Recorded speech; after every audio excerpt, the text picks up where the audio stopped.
Правителството казва, наемите ще спаднат, индустрията казва, те ще скочат, някой лъже. Съвсем наскоро от правителството направи нещо, което Австралия не си беше помислила последните 20 години. Тя пипна имотната система. Ще има големи промени, които ще се случат през следващите месеци.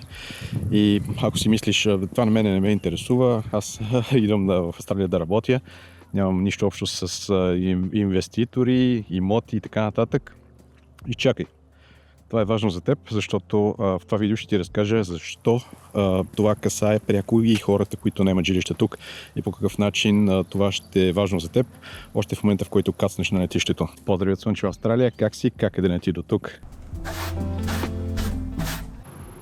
Имотите в Австралия не са просто имоти, те са и пенсионен план за цяло едно поколение от средната класа. Системата се казваше Negative Gearing и това означава, че когато инвеститор вземе имот, купи имот с инвестиционна цел и го даде под наем, ако неговите разходи са по-големи от неговите приходи от даването на този имот под наем, държавата му връщаше разликата в вид на отстъпка от неговите данъци. Това означава, дори ако имаш данъци върху заплатата ти, тези данъци се намаляваха. И това звучи чудесно за инвеститора. За хората, които обаче търсят да купат първото си жилище, това означава, че те трябваше да се борят с тази конкуренция. Повечето инвеститори предпочитаха да купят готов имот, който веднага могат да дадат под наем, а не да строят такъв. И всеки един политик в последните години, който се опитваше да пипне системата, да я промени, рискуваше изборите. Лейбъристите го научиха по трудния начин преди години. Избори, които всички смятаха за сигурни, че те ще спечелят, ги загубиха именно защото предложиха да променят системата.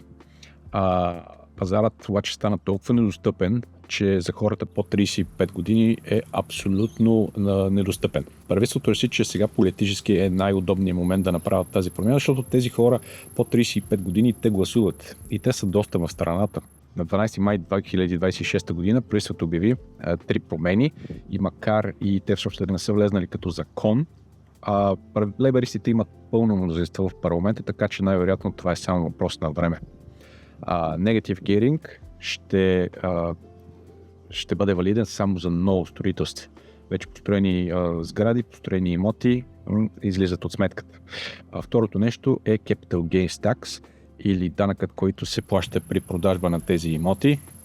Също търпи промени и те не са изгодни за инвеститорите.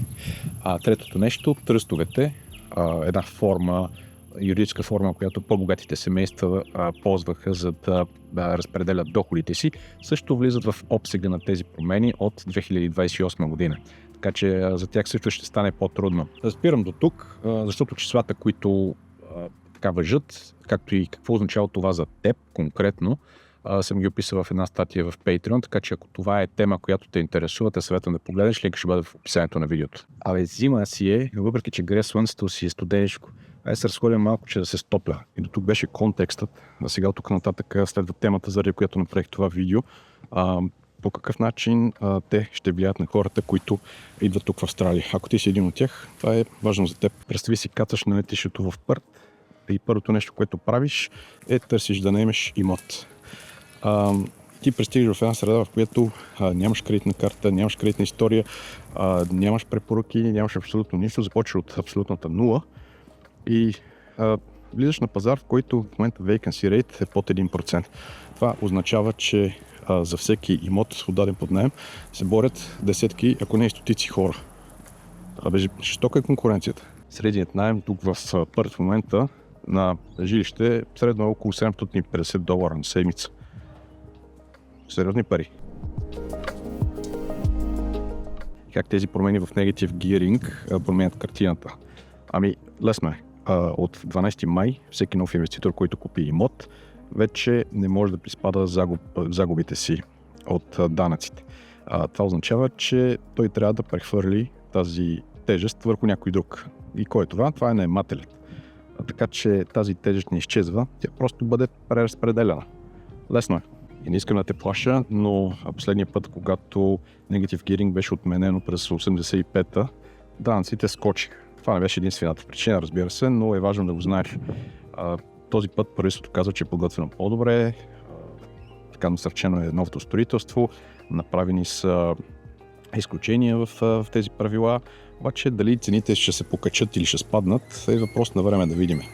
Първите сигнали са, че пазарът на имоти тук се охлажда. Покупко-продажбата на имоти се охлажда.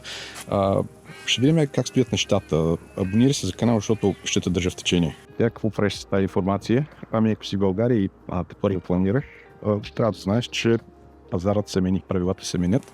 Това не е причина да не дойдеш, но трябва да знаеш, че трябва да си по-добре финансово подготвен, когато тръгваш.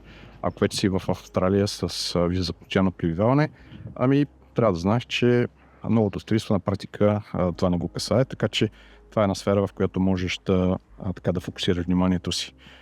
Но каквото и да решиш, какъвто и да е планът ти, при всички положения се обърни към финансов консултант, не към YouTube, не към мен. Важно е да вземеш професионален съвет в тези неща, ако не можеш да се справиш сам. Казвайки това, те съветвам да се обърнеш и към миграционен съвет, ако имаш нужда от съвет за визите и за това как да пристигнеш тук. Аз работя с Лазар Петканчин, линка към неговия сайт е в описанието на видеото. Първата консултация, която направиш с него, ако ползваш линка, който е долу, дори ще бъдеш с отстъпка. Между другото направих и един инструмент, който се казва PERT Suburb Selector. Той е много лесен за ползване, отговаря само на 3 въпроса и той ще ти даде описание на някои от квартали тук в Пърт. Така че ако търсиш място, където да се заселиш, ако ти е интересно да разбереш как различните квартали в Пърт работят и какво е по-важното да знаеш за тях, ще намериш линк в описанието на видеото. Той е абсолютно свободен. Достъп за всички, които ме следва в Patreon, дори и без финансова подкрепа, така че те съветвам да го погледнеш, нещо, което мисля, че ще ти е интересно. Ще се видим в следващото видео. Чао за сега!